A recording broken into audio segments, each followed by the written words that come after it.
Hello. We're looking at a messy desktop table that's all scratched up and stuff. Actually, it's just a regular table. But it's a table that we put a bunch of gimmicks on for some time now, so it fits. So this is going to be the last gimmick table video for a while. Expect another batch in about a couple months or so.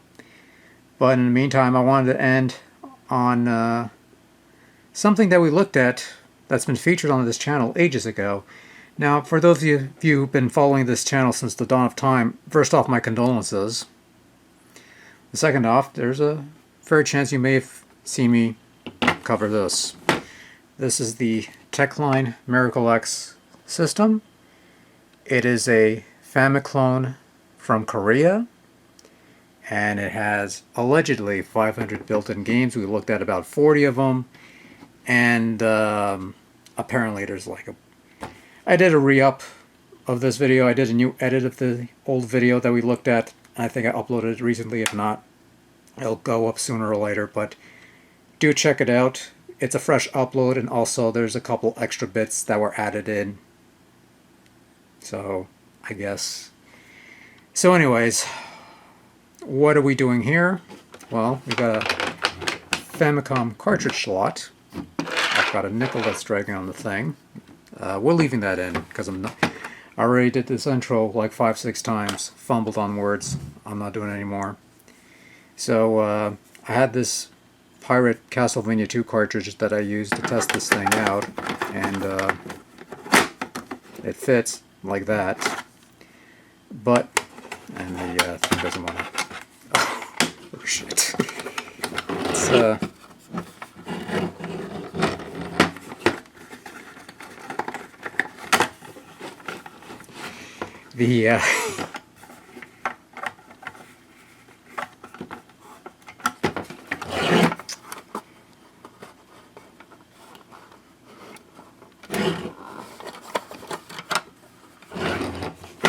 okay.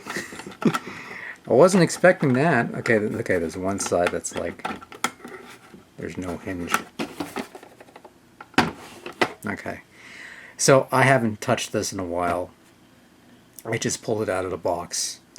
And what we're going to do today is the last time I had this Castlevania 2 cart. Today, now, decades later, it feels like decades later actually, we're going to try some actual Famicom carts. So we got Akamachi Densetsu, we got Salamander, we got Tetris, we got Rockman 5, and we got Star Wars. My hand is awkwardly holding on to these cartridges because the thing has a round surface and these will slide off. So, like so.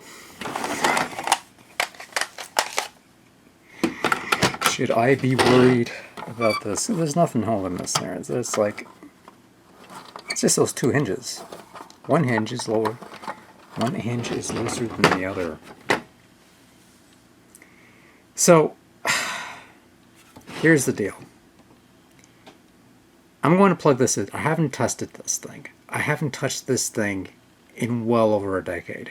Probably since I did that video initially, back in, if I remember the history, this was a multi-part thing in 2011, because you were only allowed like up to 15 minutes or whatever.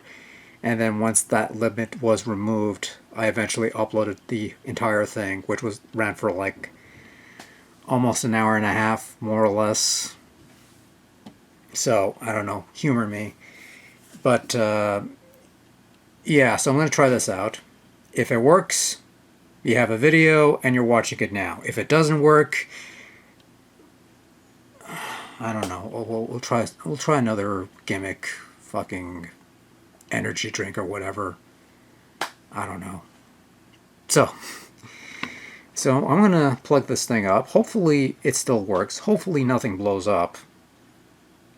And for those of you a refresher, it uses its own proprietary connectors. And the joysticks, the controllers that it comes with, it came with 2, which is nice. I got this off a friend ages ago, and He gave it to me as sort of like a, I don't know, a gift donation. I don't recall. I don't want to say anything because I don't want to change the story. It's like I bring it up like there's like whatever. Anyways, so what was I gonna do again? Right, I was gonna get the controllers. I was gonna upload this thing and whatever. So have fun. Okay, so refreshing your memory of sorts. This is what the controllers look like. It's molded after a vintage PlayStation controller, complete with the split crosshairs and the start select buttons, 2 colored buttons, 2 things, and nothing on top because why would you have buttons on top?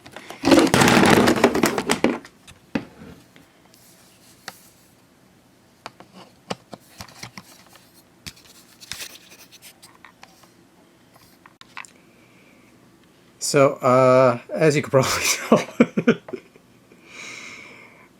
yeah, the tripod took a bit of a fall because one of the legs snapped off. Fortunately, the camera's undamaged. Thank fuck for that. But moral of the story, kids: if you're going to get a tripod for your camcorder, don't get it from the dollar store because those things are cheap for a reason. Anyways, as you can probably tell, the LED's on, and we got picture, so we can play these fucking games. Now let's see if the thing snapped back in place. Oh, excellent. Okay, so we're gonna sample some games. I'm not gonna do it in camera. I'm not gonna do it like some schmuck used to do on YouTube, where they used to do angry reviews or whatever the case may be, just point at a fucking camera. We are gonna use vintage DVD recording, so it's gonna look fuzzy and shit like that, but whatever, it can't be helped. And also I don't care. It's like, and my hands are really, really fucking red. I just realized that.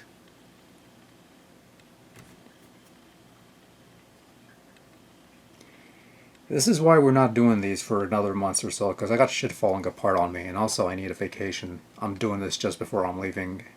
I'm going out of town, so okay, I'm going to shut up now. We'll switch some footage and some live commentary and shit, because that's going to be exciting. So to start things off, I popped in the bootleg Castlevania 2 cart that I used to test the thing previously, and the game works no problem, as expected. Then I popped in the Akumacho Densetsu cart.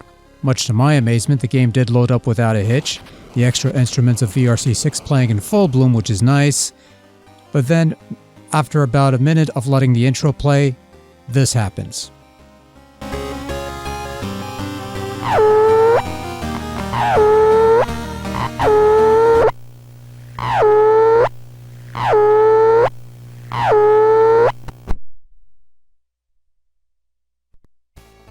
So that was a bit suspect, so I turned off the console, took the card out, popped it back in, and I started getting these weird lines and strains of white noise, which did not occur when playing the built-in games. So I figured maybe it's the cart that's the problem. Except the cart worked fine on my EVS system that I used to play NES and Famicom games. I've played it on the cart several times. So next I popped in Salamander, and other than some garbage graphics confirming that the cart maybe needed a good clean, it did play for slightly longer without so much as a lick of that audio-video abnormality. Oh, spoke too soon. Then I tried another game, Tetris by Bulletproof Software, a common game that worked fine, and then, again, after a few minutes, this happened again.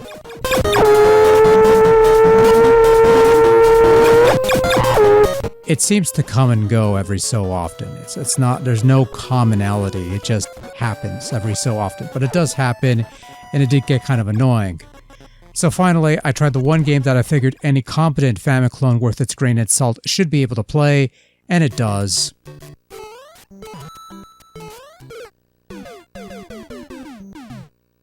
And then I get the white noise stuff again.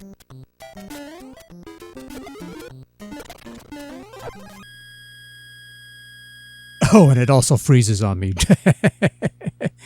Good one, pal. So I am willing to assume that this is less of a defect with the carts being used or just a general hardware compatibility issue, and it's probably something of an issue with this particular unit in question. Something that might need a bit of fixing with the wirings or the internals or something like that. I don't know. All I know is that none of this stuff popped up during the 10 to 15 minutes of testing the built-in games prior to playing the carts. Certainly something that I did not encounter the first time playing this system all those years ago. So, on the one hand, yes, the Miracle X can play Famicom carts without a hitch, regardless of whether special chips are used or not. At least from what I have. But on the other hand, this Miracle X sounds like it's on the verge of leaving a crater on this side of the globe, so I will unplug everything right after, store it in a box, and never speak of it again. And now we'll go back to the live shot where I will just repeat everything I said just to close out the video, and we can move on with our lives.